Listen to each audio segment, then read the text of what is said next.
Hello, my dear students. My name is Shakti and I am an English lecturer since last 20 years. And today we will continue our poetry Aunt Jennifer's Tigers from the book Flamingo. If you are new on our channel and if you like the video, subscribe the channel and press the bell icon so that you can get the notifications of our videos firstly. So without wasting a single second, let's start the topic Aunt Jennifer's Tigers. So in the previous part we had completed stanza number 1 and in today's part we will start stanza number 2. So Aunt Jennifer's fingers fluttering through her wool find even the ivory needle hard to pull.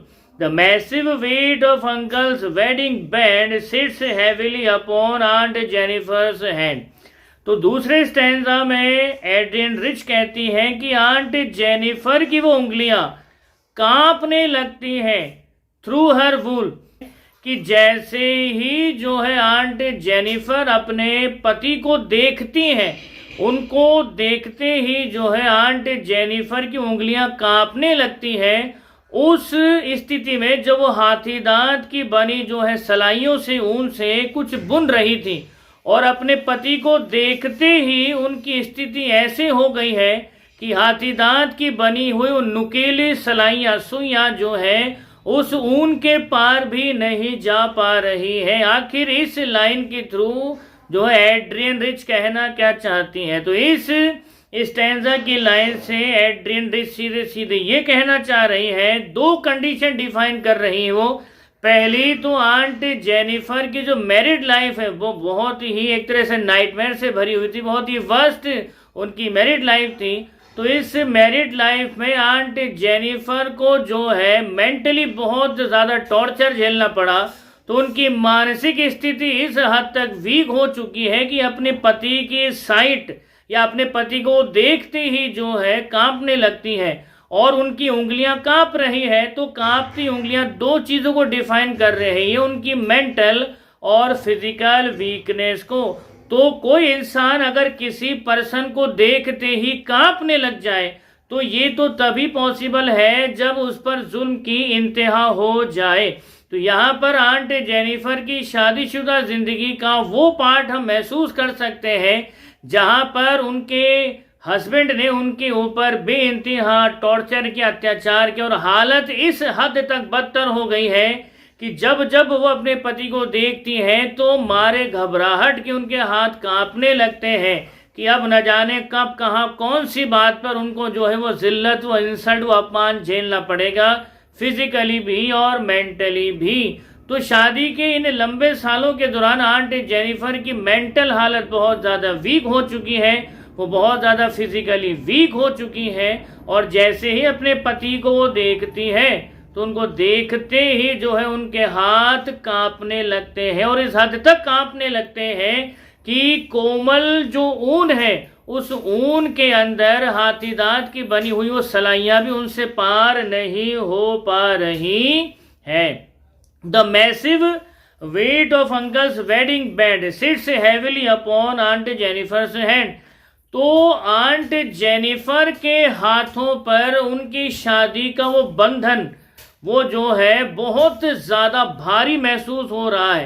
तो जैसे ही aunt Jennifer अपने पति को देखती हैं और देखते ही उनके हाथ कांपने लगते हैं, ये उनकी मेंटल और फिजिकल वीकनेस को शो कर रहे हैं। और उनकी ये हालत हुई है शादी के उस बंधन में बंधने के बाद में, जिस शादी के बंधन में उनका हर एक दिन जो है, हर एक लम्हा जो है तिल तिल मरते हुए बीता है। और शादी का वो बंधन आंट जेनिफर को जो है बहुत भारी लग रहा है और वो बंधन जो है उनका दम घोट रहा है और वो बंधन आंट का दम घोट रहा है।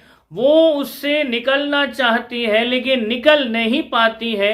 और यही जो सिचुएशन है आंट जेनिफर की उस मेंटेलिटी को, उस कंडीशन को और ज़्यादा वर्स्ट बना देती है और उनको वो शादी का जो बंधन है, शादी को पट्टा है वो बहुत ज़्यादा भारी लग रहा है। अब हमारे इंडियन कल्चर में वेडिंग बैंड आप कई तरीकों से डिफाइन कर सकते हैं, और वेस्टर्न कल्चर में वेडिंग बैंड के रिगार्डिंग जो है आपने देखा होगा एक रिंग हाथ में पहनाई जाती है। तो वेडिंग सिंबल कोई सा भी हो, यहाँ पर जो है आंट जेनिफर के थ्रू एड्रियन रिच डिफाइन कर रही है कि शादी के बाद वो जो विवाह का प्रतीक है, वो विवाह का बंधन, वो विवाह का वो शुभता का सूचक, अब है तो वो शुभता का सूचक, लेकिन यहाँ पर वही शुभता का सूचक जो है एड्रियन रिच ने आंट जेनिफर के लिए उनके गले का वो फंदा बताया है, जिसमें फंस करके उनकी एक एक सांस घुट रही है, उनका दम घुट रहा है, और वो वेडिंग बैंड इतना भारी है कि उसकी वजह से आंट जेनिफर जो है ठीक से जी भी नहीं पा रही, सांस भी नहीं ले पा रही, अब वो उससे आज़ाद भी नहीं हो सकती और उस बंधन में जी भी नहीं सकती। तो इससे बदतर और क्या स्थिति हो सकती है मेरे प्यारे दोस्तों, जो एड्रियन रिच ने बहुत ही ब्यूटीफुली डिफाइन करी है इस पोइट्री के अंदर। Last stanza of the poetry, when aunt is dead her terrified hands will lie still ringed with ordeals she was mastered bye.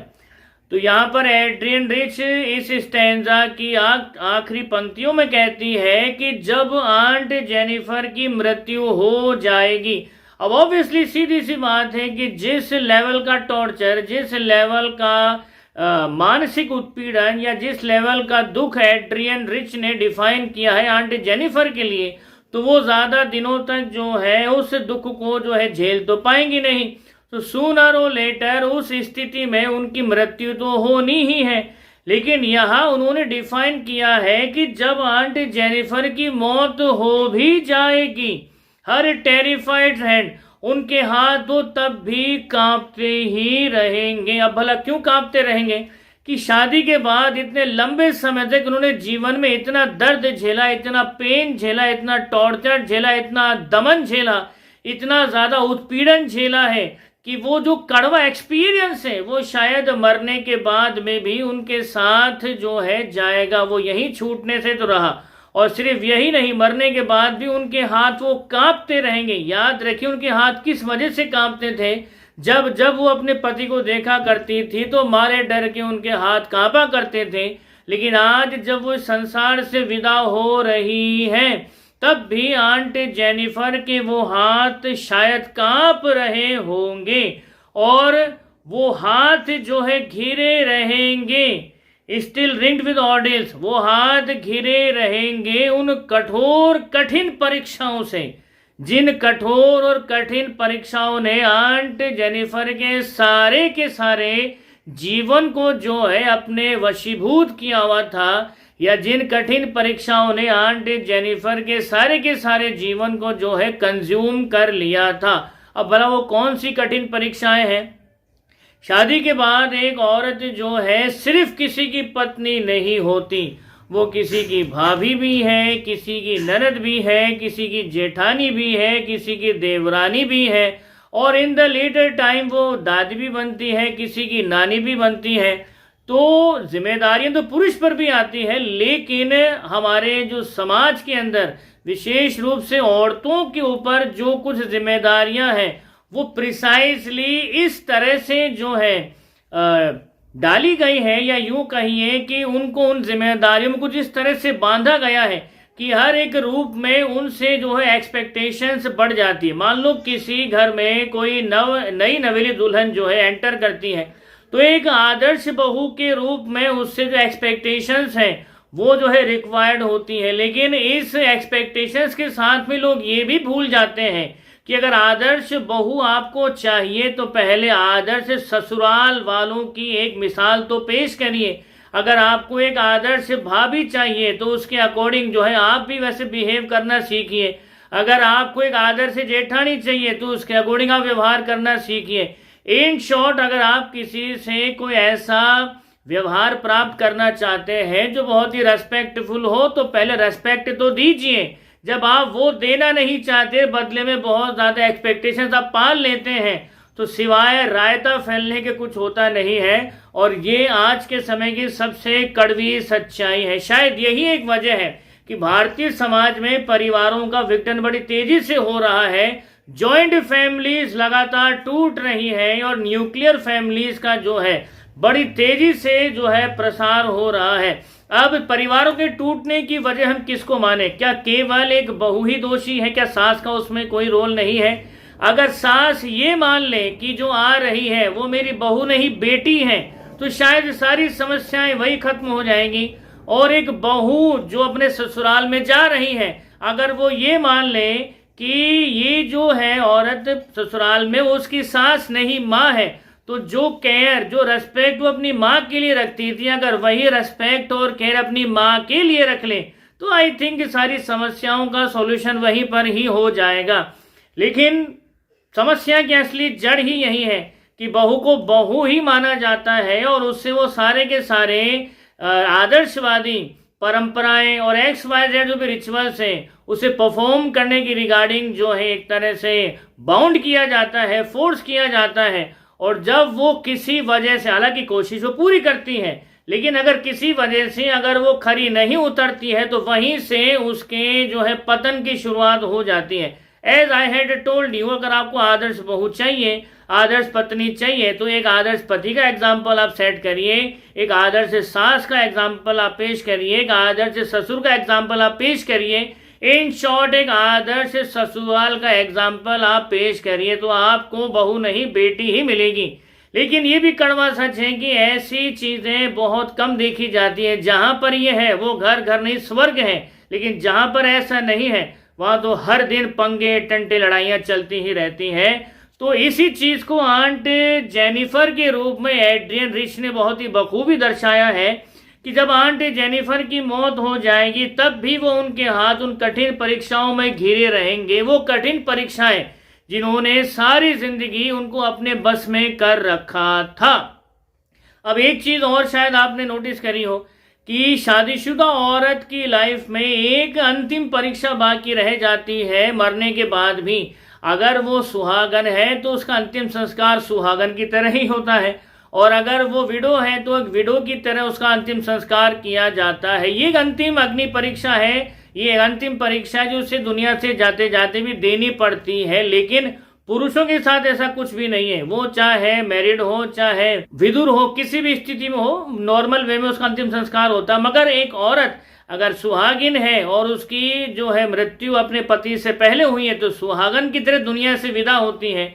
लेकिन अगर उसकी मृत्यु अपने पति की डेथ के बाद हुई है तो एक विडो की तरह उसको दुनिया से विदा किया जाता है। तो इतने सारे रिचुअल्स कस्टम्स जो है परंपराएं औरतों को बांधे रखती हैं, जिनमें औरतें जो है पिस करके रह जाती हैं। तो यहाँ पर इन शॉर्ट आंट जेनिफर के माध्यम से एड्रियन रिच ने यही डिफाइन किया है कि आंट जेनिफर की मौत के बाद में भी उनके वो हाथ उन कठिन परीक्षाओं में घिरे रहेंगे, जिन कठिन परीक्षाओं में सारी की सारी जिंदगी उनको अपने बस में कर रखा था। मगर वो टाइगर जो उन्होंने बनाए हैं एम्ब्रॉयडरी करके उस पर्दे के ऊपर, उनके जाने के बाद में भी जब जब हवा चलेगी और हवा के चलने से वो टाइगर जब कूदते फांदते महसूस होंगे उस पर्दे पर, तो एहसास होगा उस पर्दे पर लहराते टाइगर्स को देखते हुए लोगों को कि दरअसल आंट जेनिफर तो जो है ये वाला जीवन जीना चाहती थी। आंट जेनिफर को अगर मौका दिया जाता, रेस्पेक्ट दिया जाता, सम्मान दिया जाता तो वो घर को स्वर्ग बना सकती थी।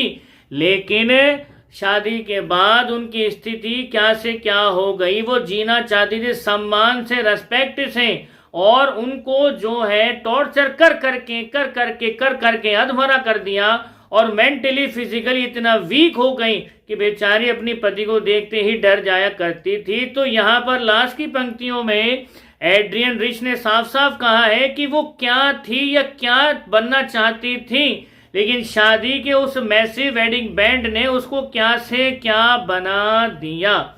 तो वो जो है बहुत निडर होकर के जीना चाहती थी, लेकिन वो किन हालातों में मृत्यु को प्राप्त होती है, डर डर के जीते हुए बड़े लंबे समय तक अपने पति का टॉर्चर सहते हुए वो फाइनली काल का ग्रास बन जाती है।